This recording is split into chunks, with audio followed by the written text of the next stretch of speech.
Astrology इतने सालों से आप करते हैं, वास्तु के आप एक्सपर्ट हैं एंड लाइफ कोच आप हैं। अगर इस जिंदगी में आपने अपने आप को हर तजुर्बे से नहीं गुजारा तो आपकी जिंदगी का क्या फायदा। You have one life and maybe the last life. कि एस्ट्रोलॉजी और वास्तु दोनों कैसे अलग अलग हैं या फिर दोनों कनेक्ट? एस्ट्रोलॉजी है वो है आपकी रीडिंग, जो आपके प्लैनेट्स हैं, जो जी। आपके नक्षत्र हैं, जी। जो आपके जीवन में ब्रह्मांड में जो कुछ हो रहा है वो ज्योतिष है। सो इन डायरेक्शंस की जो साइंस है, इस डायरेक्शन की जो एनर्जी साइंस है वो वास्तु है। ये सब कॉमन क्वेश्चन है, लोगों के दिमाग में रहता है कि जब हमने कर्म ही बुरे किए हैं तो हम इसको सुधार कैसे सकते हैं, तो एस्ट्रोलॉजर्स के पास जाने की क्या जरूरत है कि हमारी जो लाइफ है वो एक रिजल्ट है हमारे कर्मा का। कुंडली का 12वां भाव इंसान के पास्ट लाइफ से जुड़ा हुआ है। जी। फिर हम एक बात और करते हैं जो हम गीता में पढ़ते हैं, कर्मण्येवाधिकारस्ते मा फलेषु कदाचन। क्यों कहते हैं कर्म करना तेरा फर्ज है, फल देना मेरा फर्ज। हमें वास्तु यूनिट चाहिए। तो संदीप जी, एक यूनिट, एक फ्लैट, उसकी भी दशा हम लोग को चेक करनी पड़ती है, और अगर ऐसा होता है, पहले तो ये कॉन्सेप्ट है या नहीं है? इंडियंस जो आते हैं हमारे पास वो बोलते हैं हमें वास्तु कंप्लाइंट घर चाहिए। वास्तु कंप्लाइंट घर है क्या? और अगर वही चीज साउथ वेस्ट फेसिंग हो तो कहते हैं कि राहु का स्थान मजबूत हो गया तो हमारे घर में कोई भी चीज नित्य कर्म से होगी नहीं। राइट। सब चीजें अनप्लान्ड वे में होंगी, हमारे घर में बीमारी आ जाएगी। कुछ तो ऐसा बाण मंत्र हमें दीजिए कि कोई ऐसा क्लाइंट अट्रैक्ट हो जाए या कुछ ऐसा। पहले तो ऐसा कुछ होता है क्या? एक रेमेडी जो मैं हमेशा से करता हूँ और आज नहीं, मैं पिछले 25-26 साल से कर रहा हूँ। कोई भी जो एस्ट्रोलॉजर होते हैं, मैंने उनको देखा, बहुत सारी मालाएं पहनी होती हैं, हाथों में बहुत सारी रिंग्स पहनी होती हैं, एंड उनको देख के ऐसा लगता है कि भैया पंडित जी हैं। या ऋषि कश्यप ने एक बात कही थी, एक कुरान की बात है कि ज्ञान की कीमत किसी के कपड़े से नहीं लगाई जा सकती। अगर ऐसा होता तो ज्ञान कहाँ होता है, और ये ही नंगा है। भक्ति शतक नाम की किताब थी, उसका पहला श्लोक था, जीवन तत्व द्वैत है, राधा तत्व प्रधान, जिसका दूजा रूप है स्वयं श्री कृष्ण भगवान। ये अपने आप में एक बहुत बड़ा सत्य है। हमारे जीवन में सब कुछ द्वैत है, आगे है तो पीछे है, लड़का तो लड़की है, माँ है तो बाप है, गिरता तो उठता है, ये सब होता है, लेकिन आत्मा एक। Hello everyone, hi, this is me Radhika, your host. जी हाँ, मैं दोबारा से हमारे एक नए एपिसोड के साथ आई हूँ, और आज के जो गेस्ट हैं वो बहुत स्पेशल हैं, मिस्टर संदीप भार्गवा। इंट्रोडक्शन देने की ज़रूरत नहीं है, मुझे पता है कि आप सब लोग जानते हैं, बट फिर भी थोड़ा सा एक इंट्रोडक्शन आपको दे देती हूँ। मिस्टर संदीप भार्गवा जो हैं इंडियन एस्ट्रोलॉजर, वास्तु एक्सपर्ट हैं, एंड अभी हमारे साथ स्टूडियो में हैं। Sir, thank you so much for coming, and बहुत एक्साइटेड हूँ मैं आपसे बहुत सारे कॉन्वर्सेशन करने के लिए। How are you doing? I am doing very well Radhika, and thank you for calling me in this beautiful space with you. जिंदगी की खूबसूरती को जानने के लिए अगर कुछ करना होता है तो मिलना होता है। बिल्कुल। तो आज हम मिल गए जी, और ये मिलना हमारे लिए बहुत ज़रूरी था, क्योंकि बहुत सारी जो इन्फॉर्मेशन है वो आपसे मुझे डिस्कस करनी है, आपके एक्सपीरियंसेस शेयर करने हैं हमारी ऑडियंस के साथ। यहीं से स्टार्ट करते हैं। बिल्कुल। पहले तो बताएं, आप एस्ट्रोलॉजी इतने सालों से आप करते हैं, वास्तु के आप एक्सपर्ट हैं एंड लाइफ कोच आप हैं, इस तरह सारी चीज़ें आप अलग अलग डायरेक्शन की एक साथ इतनी ब्यूटीफुली कैसे हैंडल कर लेते हैं? मैंने कहीं सुना था और पढ़ा भी था कि ये एक जिंदगी है और बहुत ही इंपॉर्टेंट है, बहुत ही अनमोल है, और कहते हैं we have one life and may be the last life. Right. So अगर इस जिंदगी में आपने अपने आप को हर तजुर्बे से नहीं गुजारा तो आपकी जिंदगी का क्या फायदा। बिल्कुल। जब मैं एस्ट्रोलॉजी का इंट्यूशन मुझे आने लगा, I was 9 years old, on 15th year जब मेरी लाइफ का कंप्लीट हुआ, then I realise that I can predict very well. तो लोगों से मिलना शुरू किया, और अपनी उम्र के 18वें साल में मैंने पहली बार 500 रुपये कमाए थे। तो मुझे लगा कि यार ये ज़िंदगी एक जरिया बन सकता है। जी। जब इस सिलसिले में मैं आगे बढ़ा, गुरु मुझे मिले। मेरे गुरु का नाम था जमील अहमद इलियासी।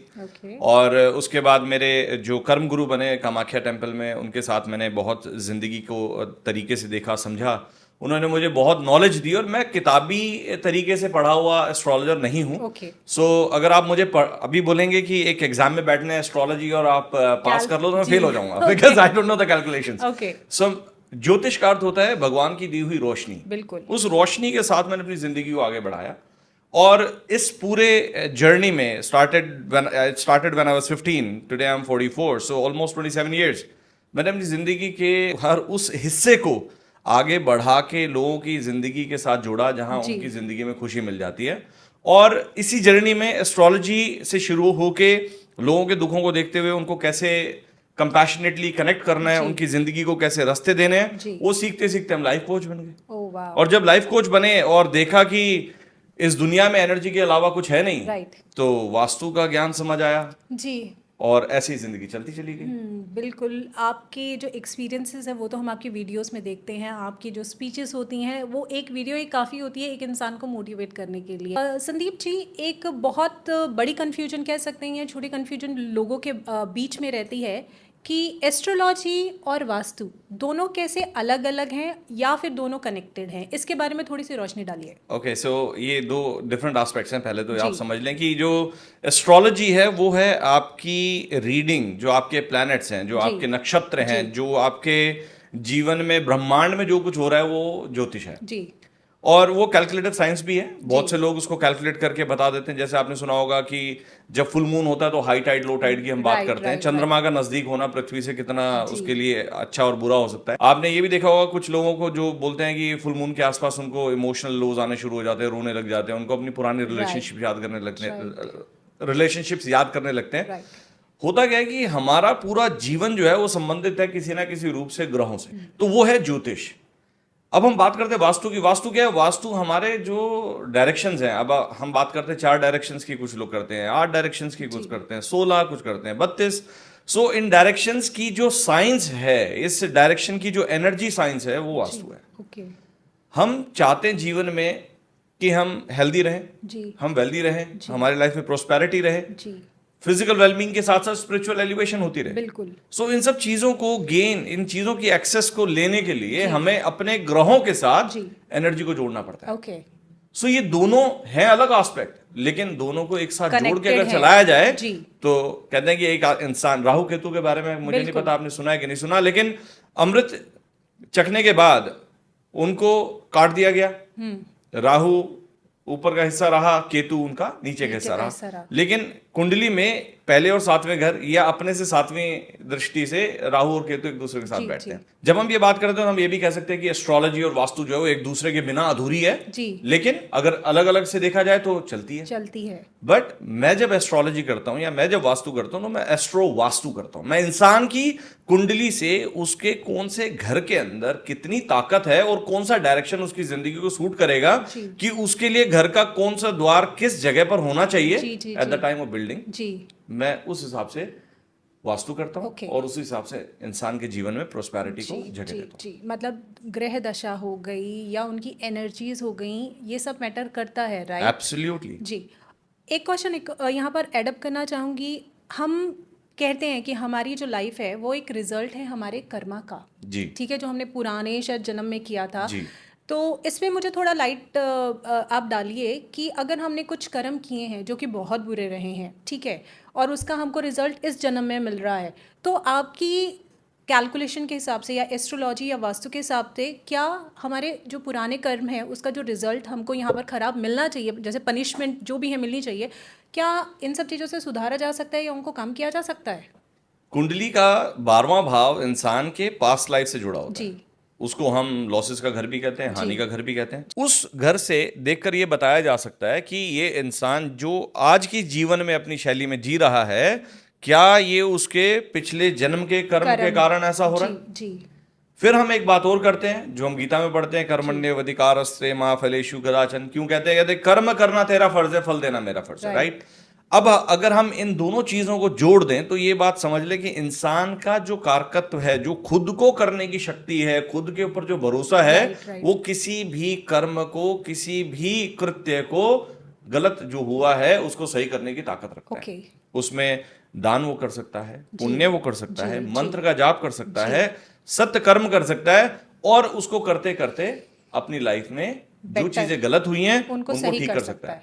किसी ने कहा था कि जीवन में आप यदि इस जीवन के बाद खुश रहना चाहते हो तो हर रोज एक अच्छा काम करो जी। और अगर इस जीवन में खुश रहना चाहते हो तो भगवान का नाम लिए जाओ। जी बिल्कुल। कारण कि अगर आप भगवान का नाम ले रहे हो तो लोग आपको अच्छा बुला जो मर्जी बोले, लेकिन आप शांति से अपना जीवन बिता लोगे। जी, जी। लेकिन आप अगर हर रोज एक अच्छा काम कर रहे हो तो आप अपने हाथ से जो एनर्जी एक्सचेंज कर रहे हो वो आपके पुराने किए हुए कर्मों के ऊपर कम करेगा या हटा देगा, उसके इफेक्ट को कम करता है। तो आप इस जन्म में शायद सुखी ना रहो, जी, और मुझे नहीं पता अगला जन्म होता है कि नहीं होता, बिकॉज ये आज भी एक ये मिथ भी है। एक क्वेश्चन है जो हम कर सकते ये हैं, मिथ है, बट बहुत लंबा हो। मैंने क्या बोला ना कि हमारा एक ही जीवन है और शायद ही आखिरी जीवन है। जी। सो अपने कर्म को ठीक रख के आप चलो तो अपने आप आपके मन के अंदर शुद्धि, बुद्धि और समृद्धि, ये तीनों आपके जीवन में शैली ले लेंगे। जी, थैंक यू सो मच, क्योंकि ये सब कॉमन क्वेश्चन है, लोगों के दिमाग में रहता है कि जब हमने कर्म ही बुरे किए हैं तो हम इसको सुधार कैसे सकते हैं, तो एस्ट्रोलॉजर्स के पास जाने की क्या जरूरत है, जो कि आपको भी शायद ऐसे क्लाइंट मिलते होंगे, राइट? बिल्कुल। ओके, अब जो मेरा इंपॉर्टेंट क्वेश्चन है, क्योंकि मोंडस रियल एस्टेट हम इसके बारे में बात करते हैं, हमारे जो क्लाइंट हैं मोस्टली इंडियन क्लाइंट्स जो हमारे पास आते हैं, उनकी जो रिक्वायरमेंट रहती है बहुत सारे क्लाइंट की, हमें वास्तु यूनिट चाहिए। तो संदीप जी, एक यूनिट, एक फ्लैट, उसकी भी दशा हम लोग को चेक करनी पड़ती है, और अगर ऐसा होता है, पहले तो ये कॉन्सेप्ट है या नहीं है, पहले तो आप उसके बारे में बताएं, और अगर ऐसा होता है तो जो लोग ऑलरेडी अपना यूनिट ले चुके हैं वो चेंज नहीं करना चाह रहे, तो उसकी रेमेडीज़ क्या हो सकती हैं, और प्लस कौन सी राइट डायरेक्शन है, वो प्लीज़ हमको एक छोटा सा डिटेल ज़रूर बताएं, ताकि आज इस मंच से काफ़ी सारे लोगों को ये एक बहुत अच्छी इन्फॉर्मेशन मिलेगी और उनका ये कॉन्सेप्ट क्लियर हो जाएगा। So, अगर हम बात करें ना कि वास्तु यूनिट, इंडियंस जो आते हैं हमारे पास वो बोलते हैं हमें वास्तु कंप्लाइंट घर चाहिए। वास्तु कंप्लाइंट घर है क्या? हम जानते हैं कि नॉर्थ और ईस्ट ऐसी डायरेक्शन है जो बहुत पॉजिटिव डायरेक्शन है, जहाँ से सारी पॉजिटिविटी हमारे घर के अंदर एंटर करती है, हमारी लैंड पे एंटर करती है। और साउथ और वेस्ट ऐसी डायरेक्शन है जो कि नेगेटिव है और उनका हमारे जीवन पे प्रभाव बहुत पड़ता है। आपको बता दूं कि नॉर्थ और नॉर्थ ईस्ट के बारे में जब बात की जाती है तो इसमें सबसे अच्छी डायरेक्शन कही जाती है नॉर्थ ईस्ट आपका घर होना चाहिए, क्योंकि नॉर्थ ईस्ट का जो स्वामी है वो है बृहस्पति, गुरु का हमारे ऊपर सानिध्य अगर हो जाए तो हमारे जीवन में कितनी बड़ी विडंबना हो, परेशानी हो, उसका सुधार मिल जाता है। बिल्कुल। और अगर वही चीज साउथ वेस्ट फेसिंग हो तो कहते हैं कि राहु का स्थान मजबूत हो गया तो हमारे घर में कोई भी चीज नित्य क्रम से होगी नहीं, राइट। सब चीजें अनप्लान्ड वे में होंगी, हमारे घर में बीमारी आ जाएगी।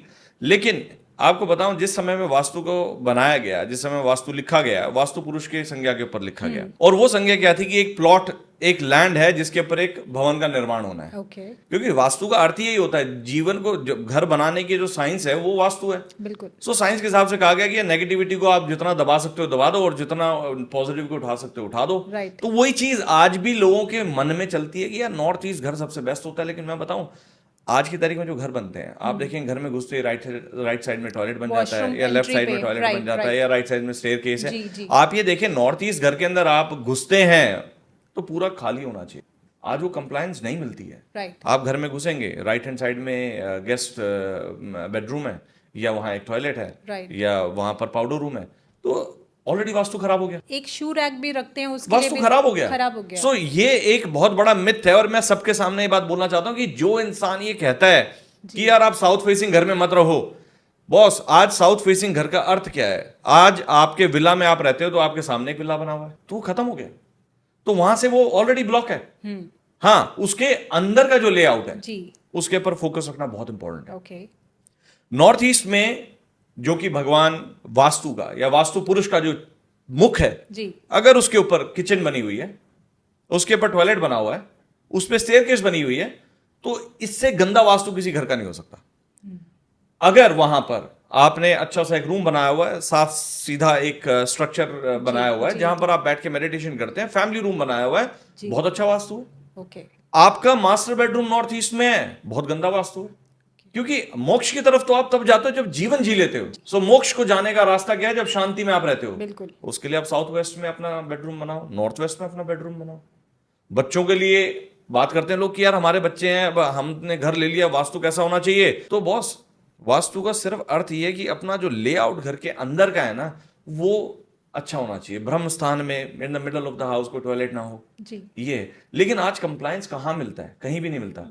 ये तो आप जो बात करें, जो अपना घर खुद बना रहे हैं, जैसे विलाज हो गए, ठीक है, बट जो बिल्डिंग्स में रह रहे हैं उनको तो बना बनाया घर मिले, उनके लिए क्या सॉल्यूशन है फिर इस चीज का? अगर हम बात करें नॉर्थ ईस्ट टॉयलेट की जी, तो एक्चुअली इसका कोई इलाज नहीं है। ओके। घर की जो लेडी है उसको बीमारी होगी, वो पॉइंट ऑफ डिप्रेशन में रहेगी। बहुत जगहों पर लिखा गया है कि आप वहां पर 108 मोती आप अपने दरवाजे पर टांग दें, उस जगह पर आप क्रिस्टल्स लगा दें, आप हेलिक्स लगा दें। आजकल बहुत हेलिक्स आते हैं नॉर्थ ईस्ट के लिए। वाटर एलिमेंट को बढ़ा दें, आप टॉयलेट सीट के चारों तरफ जो है ग्रीन टेप, ब्लू टेप, ये बहुत सारी चीजें जो है ना आजकल चल रही हैं, जिनका इम्पैक्ट होता जरूर है, लेकिन वो जो घाव है उस जगह का, उस घाव को भरा नहीं जाता। Right right. ठीक है, तो जब हम बात करते हैं कि घर ले लिया, अब यार इसका क्या इलाज किया जाए, जी। तो वहां पर एलिमेंट्स को चेंज किया जा सकता है जितना हो सके। अब हो सकता है साउथ वेस्ट में एक बहुत छोटा सा कमरा है, नॉर्थ ईस्ट में बहुत बड़ा कमरा है, मास्टर बेडरूम, राइट। तो यार आप कॉम्प्रोमाइज करें, आप साउथ वेस्ट में जाके सोएं। ओके। ठीक है, वहां के टॉयलेट को आप ब्लॉक कर दें, कोशिश करें कि उसका इलाज कर दें, भले हेलिक्स से करें चाहे पिरामिड से करें। ओके। आज की तारीख में बहुत सारे ऐसे पिरामिड्स अवेलेबल हैं जो एनर्जी सिस्टम को एलिवेट कर बिल्कुल, देते हैं। आपके जीवन में जो चीज रुक गई है उसको बढ़ाने का काम फ्लो करते हैं, स्टार्ट कर देते एनहेंसमेंट दे हैं। देते हैं। राइट। क्योंकि हमारे शास्त्रों में भी भगवान कृष्ण ने भी अर्जुन को क्या कहा है कि जीवन में 6 सुख है, और ये आपको भी समझना है। पहला सुख है निर्मल काया, शरीर का स्वस्थ होना बहुत जरूरी है। जी। कि अगर शरीर ही स्वस्थ नहीं है तो पैसा जितना मर्जी हो उसका कोई यूज नहीं है। तो दूसरा सुख आया घर में माया, थोड़ा पैसा होना जरूरी है कि आपके घर कोई आया गया हो उसकी इज्जत आप कर सको। बिल्कुल। तीसरा सुख है चतुराई नारी, यानी जब आपका उम्र ऐसी हो जाए, शादी करो तो जिससे शादी करो वो आपका घर बनाने वाली हो, खराब करने वाली ना हो, या हस्बैंड हो तो घर बनाने वाला हो, घर खराब करने वाला ना हो। चौथा सुख आता है शुद्ध आज्ञाकारी, जो उससे बच्चा पैदा हुआ वो आपकी आज्ञा को मानने वाला हो। ये 4 सुख। 5वां सुख है नगर में वासा, जो हम वास्तु की बात करें कि हमारा जो घर है वो सब एनर्जीज के साथ परिपूर्ण हो, और हमारे चारों तरफ ना वैश्यावृत्ति होती हो, ना झगड़े होते हो, ना गाली गलौच होता हो, ना ही कोई गंदगी होती हो, तो वो हमारा 5वां सुख। और छठा सुख जो है, ये 5 जब कंप्लीट हो जाते हैं कि आप बनो पंचक के दासा, आप राजाओं के दोस्त बनो, राजा मत बनो। अच्छा, ओके। ये भगवान कृष्ण ने अर्जुन को कहा था, कहा कि राजा का कर्तव्य प्रजा को संभालना है।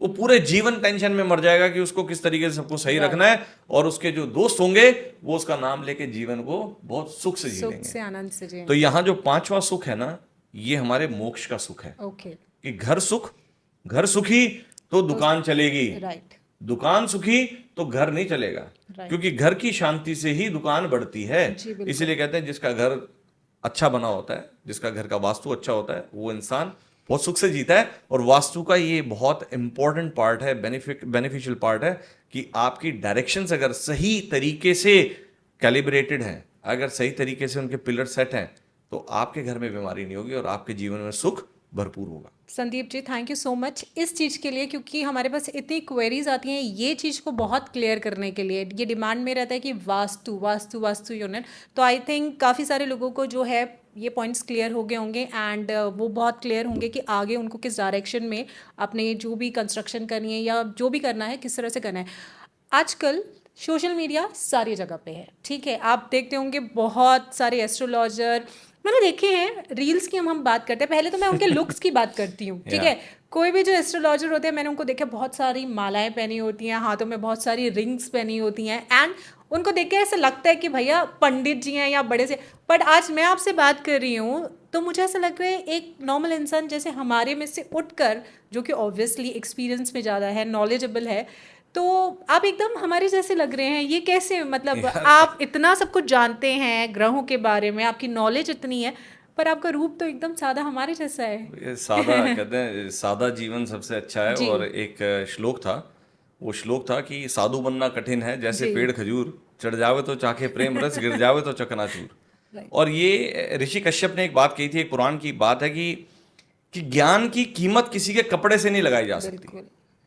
अगर ऐसा होता तो ज्ञान कहाँ होता है, और ये ही नंगा है। राइट। बाल कहाँ है, सर पे, लेकिन माथा जहां पर कहते हैं बुद्धि है, तो बुद्धि के ऊपर अगर भगवान ने कपड़े नहीं डाले तो हम अपने कपड़ों से कैसे बुद्धि का ज्ञान दे सकते हैं। Right right. सो आप कुछ भी पहनो, आपका मन अच्छा होना चाहिए, आपको पता होना चाहिए कि जो आपके पास नॉलेज है वो किसी की जिंदगी को एनहेंस कर रही है, आप खुशी दे रहे हैं, वो बहुत इंपॉर्टेंट है। मेकअप वही करता है जिसको कुछ छुपाना होता है। बिल्कुल।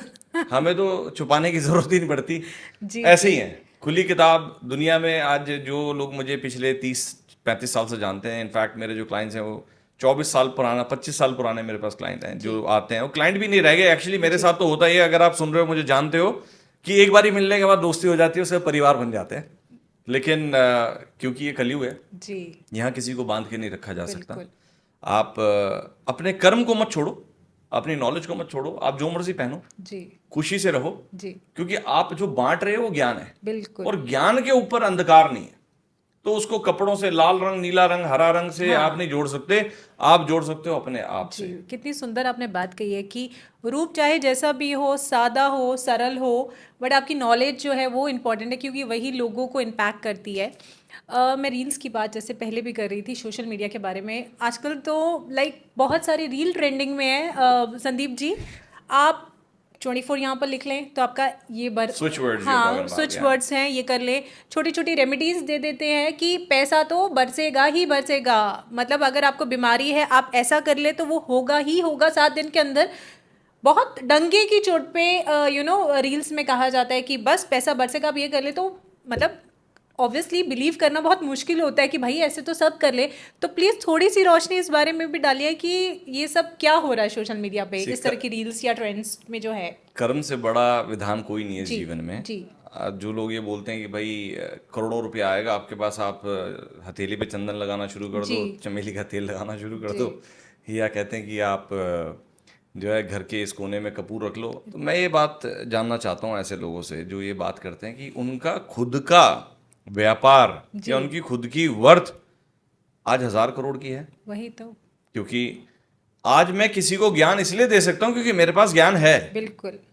अगर मैं ही अंधकार में होऊंगा तो मैं ज्ञान क्या दूंगा? तो अगर कोई 1000 करोड़ बात कर रहा है कि तुम मुझे बताएं कि आप किसी रिक्शे वाले से करवा लें काम, मैं वही तो, ऐसे तो दुनिया में गरीबी ना रहे, आप दुखी ना रहे, हम इतने सारे सॉल्यूशन ले आप लें। जो ये लोग बात करते हैं, ये अंधविश्वास के ऊपर प्लीज मत जाएं, अपने कर्म को मत छोड़ो यार। आप ये रील्स में सब अपनी टीआरपी, अपने ज्ञान को बांटने के लिए, अकल पता नहीं कहाँ है, मुझे नहीं पता।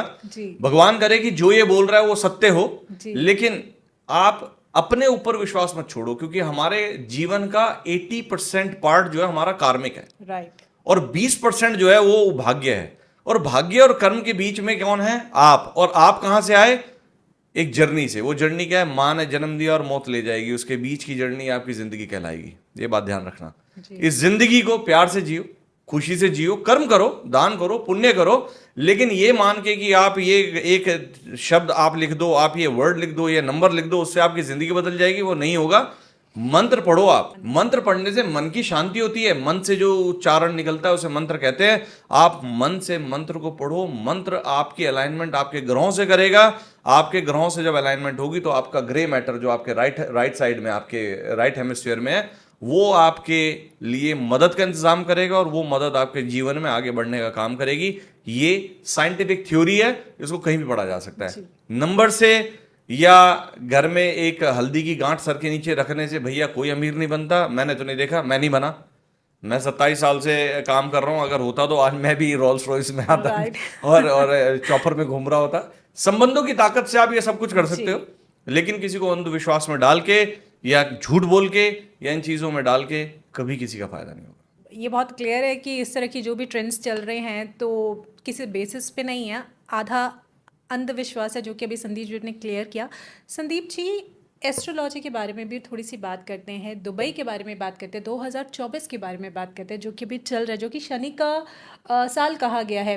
मुझे इतनी नॉलेज नहीं है, बस मैं आपसे पूछ रही हूँ। तो इस साल या कुछ आने वाले साल में दुबई रियल एस्टेट की दशा, अगर आप कुछ उसमें रोशनी डालना चाहे एंड लोगों को बताना चाहें कि किस तरह की रहेगी, तो बहुत अच्छा होगा हमारे इस मंच के लिए। देखो, दुबई शहर ने मुझे बहुत कुछ दिया है। दुबई शहर ने मेरा घर बसा दिया। जी। जब मैं आया था तो कुछ भी नहीं था। शादी भी मेरी यहाँ हुई, बच्चे भी मेरे यहाँ हुए, और मकान दुकान सब मैंने इधर बनाया। मुझे इतना भरोसा है कि दुबई शहर जो है ये अजूबों का शहर है। यहाँ मिरेकल्स होते हैं हर रोज। 100%। किसी की जिंदगी में जीरो से अगर हीरो बनने की कहानी देखी है तो मैंने दुबई में देखी है। यहाँ पर प्यार भी मिलता है, धोखा भी मिलता है, यहाँ विश्वास भी मिलता है, और मतलबी पना भी मिलता है। जो आज आपके घर में बैठ के खाना खाते हैं, कल आपके पीछे से बहुत चीजें बोलते भी हैं, ये पता भी होगा। And I think you must have experienced everybody. सच्चाई ये है कि दुबई कभी गिरेगा नहीं। दुबई हमेशा उठेगा, ऊंचा बनेगा। एक रेगिस्तान में भगवान का स्वर्ग है। ये अल्लाह का दिया हुआ एक ऐसा आशीर्वाद है, जो ऐसी ब्लेसिंग है जो कभी किसी को खाली पेट सोने नहीं देगी। और जहां 2024 की बात करते हो, अगर हम बात करते हैं सिर्फ दुबई की, तो बता दूं 2028 तक भी इस दुबई में कोई ऐसा कर्म नहीं होगा जिससे इंसान खराब हो जाए या प्रॉपर्टी वैल्यूज खत्म हो जाए। यहां पर डिमांड हमेशा बढ़ेगी, क्योंकि Dubai is a country to welcome anyone and everyone in this world. Right. यहाँ पर सिर्फ और सिर्फ एलिवेशन होती है, यहाँ प्यार होता है। यहाँ पर अगर आपका मन सही है, आपका अगर दम है और आपके अंदर विश्वास है, it will never go wrong. और properties will never go down. ऊंचाई नीचाई हर जगह होती है, Absolutely. लेकिन इस जगह पे आया हुआ इंसान अपने पैसे को नहीं खोएगा आने वाले 4 साल भी। Oh wow, it's a good news guys. So I think जो संदीप जी ने अभी बताया है हमारे दुबई 2024 में प्रॉपर्टीज़ के बारे में बात की, रियल एस्टेट की बात की, तो आई थिंक ये भी बहुत क्लियर हो गया होगा। तो any time if you need any kind of guidance, any kind of property, we are here to help you at Montes. Sandeep ji, कुछ मिथ के बारे में बात करते हैं वास्तु की, छोटी छोटी जो आपके पास कॉमन आती हैं आपके क्लाइंट्स, जिसको आपको सुन के हंसी भी आती होगी कि अरे ऐसा भी होता है, तो प्लीज़ उसके बारे में कुछ रोशनी दीजिए एंड क्लियर कीजिए कि किस तरह के क्वेश्चंस आपको ऐसे आते हैं एंड क्या उनके सोल्यूशन हैं। सबसे बड़ा मिथ तो ये है कि जब आदमी मुझे आके बोलता है कि सर मैं 10 घर देखे, लेकिन सारे घरों का जो फेसिंग था या तो साउथ था जी या साउथ ईस्ट था, जी तो हमने तो नहीं लिया क्योंकि हमें वास्तु वाले ने कहा कि ये डायरेक्शन गलत है। बिल्कुल। सो ये एक बहुत बड़ा मिथ है। रीजन कि अब है ना, जो डायरेक्शन की साइंस है ना, उसके अंदर बहुत बदलाव ऐसे हो गए हैं, क्योंकि कोई भी घर अपने आप में नहीं है। घर के आगे घर है, घर के पीछे घर है, घर के साथ में घर है और घर के लेफ्ट में भी घर है। अब घरों के बीच में घिरा हुआ है घर, उसकी डायरेक्शन कुछ भी ले लो आप, internal layout has to be proper. सबसे बड़ी चीज ये है कि लोग बोलते हैं कि हमें तो जी कहा है कि आप साउथ ईस्ट में सो जाओ, कोई प्रॉब्लम नहीं होगी, हम तो वहां सो रहे हैं। तो मैं एक ही सवाल पूछता हूँ कि यार साउथ ईस्ट में आप सो रहे हो, अग्नि का स्थान है, शुक्र वहां के देवता है, और साथ में आपकी मेडिसिनल वैल्यूज भी उधर से जगती हैं। मैं कहा, ये तो घर बीमारी का घर बन गया। कहते हैं ये तो बात ठीक है, जब से मैं वहां सो रहा हूँ मुझे माइग्रेन होने लगा है। माइग्रेन क्यों? क्योंकि सर गर्म होगा तो माइग्रेन होगा। सो यहाँ मिथ जो है वो ये कि डायरेक्शंस की जो मिथ है ना, उससे बाहर निकलना जी बहुत इंपॉर्टेंट है। ओके आपके इंटरनल लेआउट को समझना जरूरी है। आप है ना अपने आप को ऐसा जोड़ें कि आप वास्तु पुरुष हैं। आप ये देखें, आपका नॉर्थ ईस्ट जो है ना, आपका चेहरा है, जी इस चेहरे पे अगर मैं 100 किलो वेट रख दूं तो आप कितने दिन सरवाइव करेंगे? और अगर मैं यहाँ पर कुछ गंदी चीज रख दूं जिसकी स्मेल गंदी है, आप कितने दिन सरवाइव कर सकते हैं? तो north east has to be clean and clear. मुझे याद है मेरी बेटी अभी 9 साल की हो गई है, वो आज भी 5 dirham लेती है मुझसे मेरी कमर को रन करने के लिए। क्यों? क्योंकि मैं उसको बोलता हूँ कि ना मेरा जो पैर है वो दबाना है तूने। कैसे दबाएगी? मेरी बेटी है, मैं उसको Right. पैर पे हाथ नहीं लगाने देता। Right. So she runs on my legs, क्योंकि ये भारी होना बहुत जरूरी है, तभी मुझे सुख मिलेगा। ये साउथ वेस्ट है। आपने विष्णु भगवान को देखा होगा, माता लक्ष्मी उनके पैर दबाती है, वो शनि को दबाती, शनि को कंट्रोल रखती है। हमारे पैर, जब भी शनि की दशा आती है, पैरों के ऊपर कष्ट आता है, हमारा चलना बंद हो जाता है, लोगों को घर में बंद कर दिया जाता है, जेल योग बन जाता है। सो यहाँ पर देखना क्या है कि साउथ वेस्ट को जितना भारी रख सकते हो और नॉर्थ ईस्ट को जितना हल्का रख सकते हो, उतना ज्यादा सुख मिलेगा। मिथ क्या होता है कि साउथ वेस्ट में आप जी कुछ भी बना लो, आप अपना ड्राइंग एरिया बना लो, आप ये बना लो कि सब कुछ सही हो जाएगा। ऐसा नहीं है। ओके सच्चाई के ऊपर काम करें। और सबसे बड़ा मिथ मुझे मोर देन एनीथिंग सिर्फ डायरेक्शंस का लगता है कि आपका घर जो है सिर्फ और सिर्फ नॉर्थ ईस्ट या नॉर्थ ईस्ट होना चाहिए। I don't think this is the truth. तो ये भी बहुत क्लियर हो गया है, क्योंकि कई लोग इस बारे में शायद जानकारी रखते हैं, वो भी आधी अधूरी। तो आई थिंक अभी हमारे मंच के द्वारा ये भी बहुत क्लियर हो गया है। कुछ लोग हमारे पास आते हैं एंड पूछते हैं अगर उनकी एस्ट्रोलॉजी में कुछ ग्रह दशा खराब है या वो परफॉर्म नहीं कर पाते हैं, उनके बिजनेसेस इफेक्ट हो रहे हैं, प्रॉपर्टीज़ के रेट चले जाते हैं, on the spot they need कि कुछ चेंज हो जाए। ऑब्वियसली रेमेडीज़ होती हैं जो कि टाइम लेती होंगी, है ना? तो इस सिचुएशन में आप क्या सजेस्ट करेंगे कि किसी की दशा खराब है, कोई भी उनके ग्रह हैं, ऑन द स्पॉट कोई रेमेडीज ऐसी होती हैं क्या कि 1-2 दिन में फर्क पड़ जाए? नहीं, जब ग्रहों की दशा होती है, हर ग्रह का एक जीवन काल है जी। जैसे शनि के लिए अगर हम बात करें तो 19 साल, शुक्र का 20 साल, उसके बाद आप बात करें बृहस्पति का, गुरु का 16 साल, राहु का 18 साल। इनकी ना अपनी एक ग्रह चाल है। जी अब ग्रह चाल के अनुसार अगर किसी का मंगल खराब है तो उसकी प्रॉपर्टी कभी बनेगी नहीं, जी क्योंकि मंगल का जो स्थान है वो जमीन है। जी इमूवेबल एसेट्स का मालिक कौन है? मंगल है। जी अगर हम बात करते हैं बुध की, बुध जो है वो हमारे यहाँ कहा गया है कि वो 17 साल का अय्याश बच्चा है। हमारी एस्ट्रोलॉजी में ऐसा कहा जाता है, वो कुछ भी कर सकता है। ओके ठीक है, तो बुध जो है कम्युनिकेशन का लॉर्ड है, पैसे का लॉर्ड है, ट्रैवल का लॉर्ड है। तो हम बात करते हैं कि जिसकी कुंडली के अंदर सबसे पहले देखा जाता है कि मंगल का स्थान कहाँ है। अगर मंगल ही वीक है तो रेमेडीज क्या करेंगे, उसको बोला जाता है कि जब तक मंगल मजबूत नहीं होता आप घर नहीं खरीद सकते। कई ऐसे लोग जो घर खरीद लेते हैं लेकिन नुकसान कर लेते हैं, जी जी। और उसी टाइम पे किसी और ने घर लिया वो फायदे में चला जाता है, क्योंकि खराब मंगल इंसान के जीवन के अंदर परेशानी देगा। ओके। तो अगर आपने कभी भी घर लेना है तो कुंडली के हिसाब से पहले ये विचार कर लेना कि आपका मंगल की प्लेसमेंट क्या है, शनि कहाँ बैठा हुआ है, और वो कितनी एनर्जी के साथ कितनी डिग्रीज पर आपको सपोर्ट कर रहा है। रेमेडीज के नाम पे you can start doing remedies at that time, but it will not be immediate result giver. आपको वक्त के साथ चलना ही पड़ेगा, थोड़ा सा वेट करना ही पड़ेगा, क्योंकि हर समय एक जैसा नहीं होता, जी समय का बदलाव होता है। बिल्कुल कहते the only constant is the, हो रहा है ना, बदल रहा है। बिल्कुल। आपकी जिंदगी है, मैं कहूंगा ये आपकी जिंदगी, आप बोलोगे हाँ, मैं कहूंगा यहीं पे रोक दो, आप रोक नहीं सकते, नहीं बिल्कुल नहीं। क्योंकि चलाने वाला तो कोई और है। बिल्कुल। हमें उसके साथ चलना है, हम उसके ऊपर घमंड नहीं कर सकते।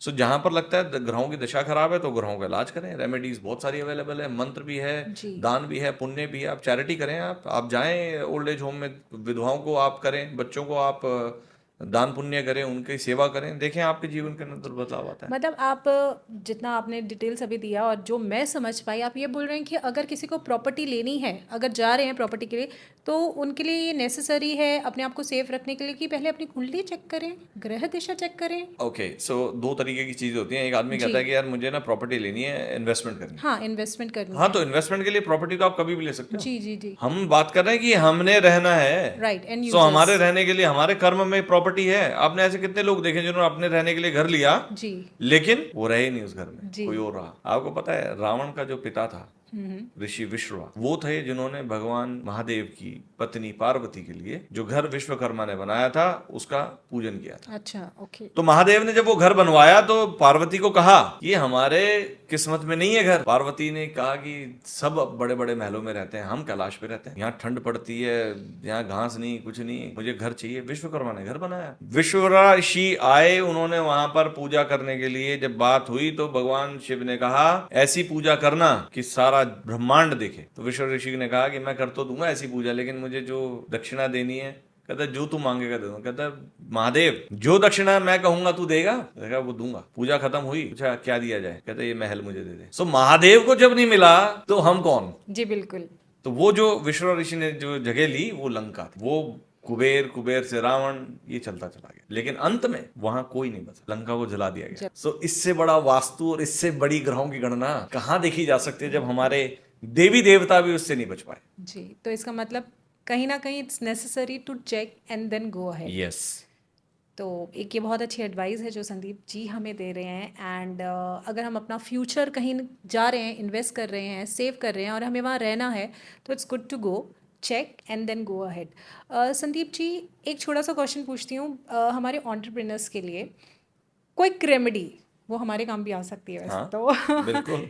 मंत्र, कुछ तो ऐसा बाण मंत्र हमें दीजिए कि कोई ऐसा क्लाइंट अट्रैक्ट हो जाए, या कुछ ऐसा। पहले तो ऐसा कुछ होता है क्या, कोई हमें मंत्र ऐसा मिल जाए, या किसी इंडिविजुअल को या किसी एंटरप्रेन्योर कंपनी को, या फिर कुछ ऐसी हम रेमेडीज कर दे कि क्लाइंट्स की बारिश हो जाए, ऐसा कुछ होता है भाई क्या? देखो ये सब मिथ है, मेरे लिए तो मिथ है क्योंकि मैंने भी नहीं देखा। अगर ऐसा होता तो मेरे ऑफिस के बाहर भी बिल्कुल। 100-500 लोग खड़े होते। लेकिन एक पॉजिटिविटी रखनी बहुत इंपॉर्टेंट है। Okay. मन के अंदर आप अपने आप को बहुत मजबूत रखें, कॉन्फिडेंट रखें। बिल्कुल। एक रेमेडी जो मैं हमेशा से करता आया हूं और आज नहीं, मैं पिछले 25-26 साल से कर रहा हूं। जिस ऑफिस में आप बैठते हैं ओके। उस ऑफिस के जो कॉर्नर्स हैं वो कभी इस्तेमाल नहीं होते, बिकॉज कॉर्नर्स हैं, सफाई वाला भी पर्दे साफ कर देगा बट कॉर्नर में कुछ नहीं करता। राइट। जितने भी कॉर्नर्स हैं वहां पर आप 11-11 गोमती चक्र आप रख दें। मैग्नीशियम सल्फेट होता है, कैल्शियम होता है, and it's a shell which you get from the water.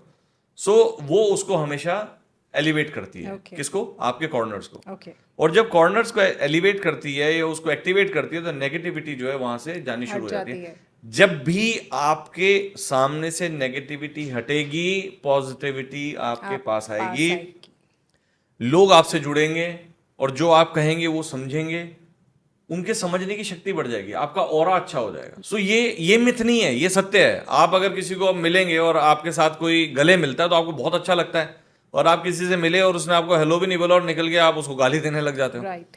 So energy values है। So we need to create that energy, we need to create that space Right. to increase income, people, clients, work, life. And everything. Right. तो जहाँ तक जितना भी हमने अभी discussion किया, सबसे बेसिक चीज़ों मुझे ये समझ आई, the most important thing is your karma, yes, your energies जो आपने किया। उसके बाद कुछ अगर प्रॉब्लम्स हैं आपके पुराने कर्म की, तो यहाँ पर रेमेडीज़ हैं जो कि की जा इफेक्ट सकती की हैं, जा बिल्कुल। सकती हैं। किस तरह के कर्म आप अभी कर रहे हैं, छोटी छोटी रेमेडीज से भी चेंजेस लाए जा सकते हैं। हाँ, पर कुछ जो अंधविश्वास लोगों को था वो काफ़ी हद तक हमारे इस डिस्कशन से तो हमने आई थिंक क्लियर कर ही जब दिया होगा। इंसान अपने ऊपर से विश्वास हटाता है जी तब अंधविश्वास आता है। तो अपने विश्वास को मत हटाओ, मत डिगाओ, क्योंकि इस जीवन को ऊपर वाले ने तुम्हें जीने के लिए दिया है, जी किसी और के हाथ में दे के सोने के लिए नहीं दिया। बिल्कुल तो खुद के कर्म पे भरोसा करो। आज वक्त खराब है, कल ठीक हो जाएगा। कौन सा वक्त एक जैसा रहता है? बिल्कुल, समय एक जैसा कभी भी नहीं रहता है। तो बस हमें जो वर्क करना है हमारी एनर्जीज पे करना है, हमारे कर्मा पे करना है। एंड अगर उसके बाद भी कुछ नहीं होता तो संदीप सर जी तो हैं ही हमारे साथ। Any time you can get in touch with him and उसके बाद तो कोई प्रॉब्लम भी नहीं रहेगी। दैट्स ऐसा फॉर नहीं है। मैं श्योर। अपने अपने मन से और अपने ज्ञान से जितना जी आपकी मदद कर सकता हूँ उतना कर दूंगा। जी इस जीवन में बहुत लोग आए और बहुत लोग हैं और आते रहेंगे, ऐसा मुझे पता है। क्योंकि जब आप काम सही करते हो ना, तो ऊपर वाले की आंख बंद नहीं होती है। उसको पता है कि तू किसके लिए बना है, वहां तक भेज देता है। इधर संदीप जो आपने अभी बोला ये तो चीज़ मैंने भी नोट की है। इवन मेरे खुद के लाइफ में पर्सनल एक्सपीरियंसेस रहे हैं कि टाइम लगता है चीज़ों को ठीक होने के लिए। बट अगर आप सच्चे हैं, आपकी एनर्जी अच्छी हैं, आप अपने डेडिकेट वे में कर रहे हैं तो चीज़ें होंगी। प्रूव करने की किसी को ज़रूरत नहीं है। नहीं, धीरे धीरे धीरे एक साथ हो जाएंगे और कुछ ऐसा हो जाएगा कि आपको पता भी नहीं चलेगा। कई बार तो ऐसी भी सिचुएशंस लाइफ में होती हैं, लाइक वी थिंक कि कुछ मैजिक हो गया हमारी लाइफ में, राइट? एक जाते जाते एक बिल्कुल बात बोलूंगा कि इस दुनिया में ना बहुत सारे लोग हैं जो उनको पता भी नहीं है कि वो ADHD जैसी बीमारी से जूझ रहे हैं। वो अपने आप को प्रूव करना चाहते हैं हर जगह। जी बिल्कुल जहां भी जाएंगे वो कहेंगे नहीं मैं हूं, मेरी मुझे मुझे देखो। वो इसलिए प्रूव करते हैं क्योंकि उनके अंदर अकेलापन है, और वो अकेलापन आता है चंद्रमा की नीच दृष्टि से। अगर आप भी कहीं ना कहीं किसी रूप में ADHD जैसी बीमारी से जूझ रहे हैं या ऐसे सिम्टम से जूझ रहे हैं, तो अपने घर में कोई भी पवित्र जल, वेदर गंगा जल या आप कोई भी ऐसा जल जो पवित्र है, उसको आप अपने घर के नॉर्थ ईस्ट में भरकर रख दें। उसको छूने की जरूरत नहीं है।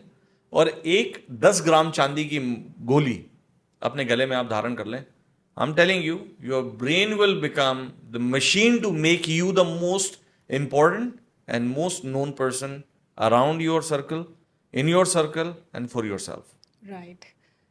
जाते जाते बातें तो मेरे को बहुत आपसे करनी है, पर क्या करें कि टाइम की वो जो पाबंदियां हैं हमारे पर कोई नहीं। हम बहुत सारे एपिसोड इनके साथ जो है शूट करेंगे और बहुत सारे डिस्कशन जो कि आपको पता है कि हमें करने चाहिए हमारी जो ऑडियंस है उनको हेल्प करने के लिए, चाहे वो रिलेटेड टू रियल एस्टेट हो या फिर वास्तु हो या एस्ट्रोलॉजी हो। कोई भी मैसेज लाइफ का, ठीक है, कई लोग होते हैं अपनी तकलीफ नहीं बताते। आप तो शायद देख कर ही पहचान जाते होंगे कि ये बंदा तकलीफ में है। कुछ ऐसा मैसेज आप हमारी ऑडियंस को दीजिए कि स्पिरिचुअलिटी जो है उनको पीस दे सकती है। What is the most important thing in the life, what is the true value of life. लोग जी रहे, पता है आजकल लाइफ में क्या हो रहा है, सोशल मीडिया पे बस हमारी लाइफ हम लोग चकाचौंध दिखाते हैं। कंपटीशन, पैसा, इन सब चीज़ों में ना कहीं जो रियल वैल्यू ऑफ लाइफ है ना संदीप जी, वो भूल गए हैं। कि हम यहाँ पर ये लाइफ जो जी रहे हैं ना, it's just like a circus, it's like a picture जो कि कभी भी किसी भी टाइम पे ख़त्म हो सकती है। तो बस एक वो रिमाइंडर मैं चाहती हूँ, क्योंकि मैं बोलूँगी तो कोई फ़र्क नहीं शायद पड़ेगा, बट आप जैसी हस्ती इस बारे में बात करेगी और एक रिमाइंडर उनको देंगे ना कि ये लाइफ जो हम जो जी रहे हैं ना, ये रियल नहीं है, इसके ऊपर जो रियलिटी है, प्लीज़ उसके बारे में बात करें और वो मैसेज दीजिए प्लीज़। तो एक भाषा एक भक्ति षटक नाम की किताब थी, उसका पहला श्लोक था, जीवन तत्व द्वैत है, राधा तत्व प्रधान, जिसका दूजा रूप है स्वयं श्री कृष्ण भगवान। ये अपने आप में एक बहुत बड़ा सत्य है। हमारे जीवन में सब कुछ द्वैत है, आगे है तो पीछे है, लड़का तो लड़की है, माँ है तो बाप है, गिरता है तो उठता है, ये सब होता है। लेकिन आत्मा एक है। अपनी आत्मा के लिए जियो, क्योंकि ये बात मैंने पहले ही बोली है, सत्य केवल माँ है जिससे आप आए, और मौत जो तुम्हें ले जाए। इसके बीच की जिंदगी को जी लो। हर रोज तुम्हारा है। जब तक सांस चल रही है, ऊपर वाले का प्लान आपके साथ है। कुछ ना कुछ होने वाला है, अच्छा होने वाला है। अपने पर भरोसा रख के जिंदगी जीना, you will never go wrong. और जब दूसरों पे भरोसा करना शुरू कर दोगे, you will always go wrong. अपने लिए जियो, अपने आप से जियो कि आप किसी और को कुछ दे सको। खुद में भरोसा, एक ही आत्मा, आंखें खोलकर जीना, यही सबसे बड़ा रिमाइंडर है। कभी आंखें मत बंद करना। बिल्कुल। और अगर विश्वास करना है तो सिर्फ एक है, स्पिरिचुअलिटी, जो हमारे एंजल्स हैं उनके ऊपर, एंड हमारे कर्मास जो हमारी जी। लाइफ बनाता है। चाहे हमारे पुराने कर्म, कुकर्म जैसे कहते हैं किए भी हों, बट अभी भी टाइम होता है कि हम उसको बेटर कर सकते हैं, help of absolutely. Astrology, help of vastu. And फिर भी अगर कोई हमें समस्या है मेंटली, अगर आप किसी से बात करना चाहते हैं तो हमारे पास एक्सपर्ट हैं जो कि हमारी लाइफ गाइड करते हैं, जिनको लाइफ कोच कहते हैं। तो मिस्टर संदीप जी से कभी भी आप इन टच हो सकते हैं। आपकी कुछ और क्वेरीज हैं रियल एस्टेट से लेकर, मॉन्डस से लेकर, हमारी टीम से रिलेटेड, संदीप जी से related, please get in touch with us and we will get back to you. And yes, we are hoping to having so many episode with you, Sandeep ji. Thank you so And much, it Radhika. was great pleasure to thank you talking to so you. Much, thank you everyone for watching us. And एक बात और समझ जी। लीजिएगा कि अमीर वो नहीं है जिसके पास बहुत पैसे होते हैं। बिल्कुल। अमीर वही है जिसके पास एक कान होता है जो उसकी बात को सुन सके बिना जज किए। बिल्कुल। एक ऐसा इंसान ढूंढ लेना before we come on the next episode. And we have here. So god guys, bless. thank you so much, sir. Thank you. Thank you.